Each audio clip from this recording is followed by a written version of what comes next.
याजूज और माजूज की रहस्यमयी कहानी कुरान में दर्ज है।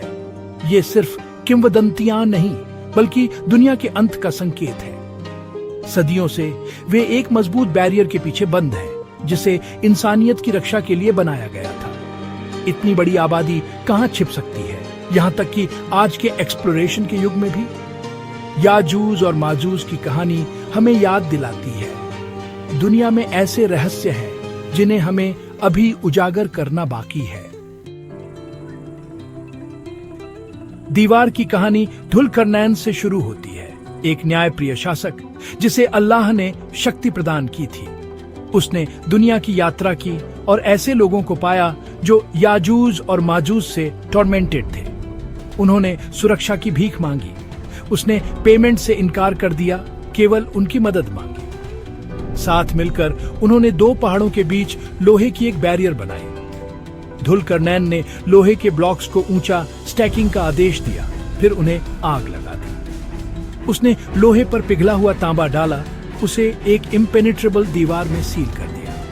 याजूज और माजूज न तो चढ़ सकते थे और न ही तोड़ सकते थे। यह कोई मिथ नहीं था, एंशिएंट मेटलर्जी अपने बेहतरीन रूप में। तांबे ने लोहे की रक्षा की, एक ऐसी बैरियर बनाई जो सदियों तक चल सकती थी। लेकिन यह दीवार कहाँ है? कुछ लोग कॉकेसस या हिमालयास की ओर इशारा करते हैं, ऐसे क्षेत्र जो अभी भी रहस्य में डूबे हुए हैं।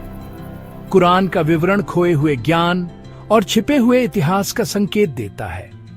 यह दीवार प्राचीन सरलता का एक प्रमाण है और एक चेतावनी भी। कुरान कहता है, दीवार शाश्वत नहीं है, यह तब गिरेगी जब अल्लाह चाहेगा। हदीस में है, याजूज और माजूज रोज दीवार खोदते हैं, लेकिन यह खुद ही ठीक हो जाती है। वैज्ञानिक रूप से लोहा और तांबा समय के साथ कोरोड होते हैं। ये कहानी फेथ और साइंस को मिलाती है, डिवाइन टाइमिंग, नेचुरल लॉ से। दीवार का गिरना एक संकेत है, कुछ भी हमेशा के लिए नहीं रहता। याजूज और माजूज कहां से निकल सकते हैं? कुरान कहता है कि वे हर ढलान से झुंड में निकलेंगे। यह एक विशाल छिपी हुई आबादी का सुझाव देता है। कुछ थियरीज साइबेरिया या गहरे अंडरग्राउंड नेटवर्क्स जैसे रिमोट क्षेत्रों की ओर इशारा करती हैं। हमारे ग्रह की गुफाएं और अनएक्सप्लोर्ड टेरिटरीज पूरी सभ्यताओं को छिपा सकते हैं। उनके इमर्जेंस से ग्लोबल केओस पैदा होगा। संसाधनों को खत्म करना, अकाल पैदा करना और सप्लाई चेन्स को कोलैप्स करना।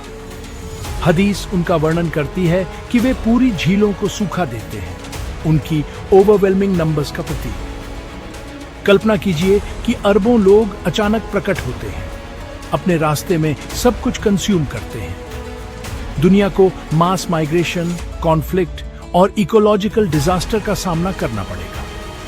हम जिस सिविलाइजेशन को जानते हैं वह ऐसे शॉक के लिए अनप्रिपेयर्ड। ये प्रोफेसी वही कहती है जो वैज्ञानिक प्रिडिक्ट करते हैं अगर एक मैसिव अननोन पॉपुलेशन रातों रात दिखाई दे। ये कहानी एक चेतावनी है। हमारी दुनिया जितनी हम सोचते हैं उससे कहीं ज्यादा जाएगी।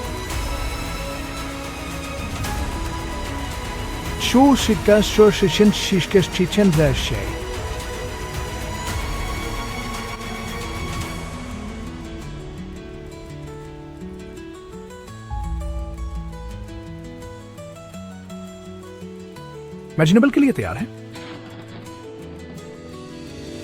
जब सारी उम्मीद खत्म हो जाती है तो डिवाइन इंटरवेंशन आता है।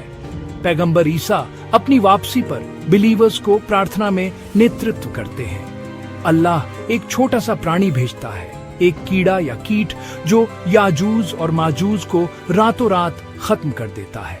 उनके शरीर पृथ्वी को ढक लेते हैं, दुर्गंध अनबेरेबल होती है। पक्षी अवशेषों को दूर ले जाते हैं और बारिश भूमि को क्लींस करती है। सबसे छोटा प्राणी वह हासिल करता है जो सेनाएं नहीं कर सकती थी।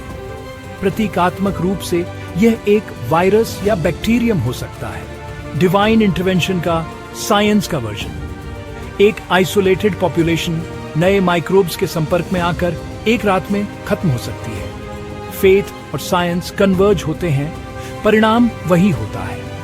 ये कहानी हमें याद दिलाती है कि अल्टीमेट पावर अल्लाह का है। एंशिएंट प्रोफेसी और मॉडर्न साइंस दोनों एक ही सच्चाई की ओर इशारा करते हैं। यह रहस्य बना रहता है, हमें ज्ञान और ह्यूमिलिटी की तलाश करने के लिए चुनौती देता है। शायद एक दिन हम दीवार का असली स्थान खोज लेंगे, लेकिन वह एक और समय की कहानी है।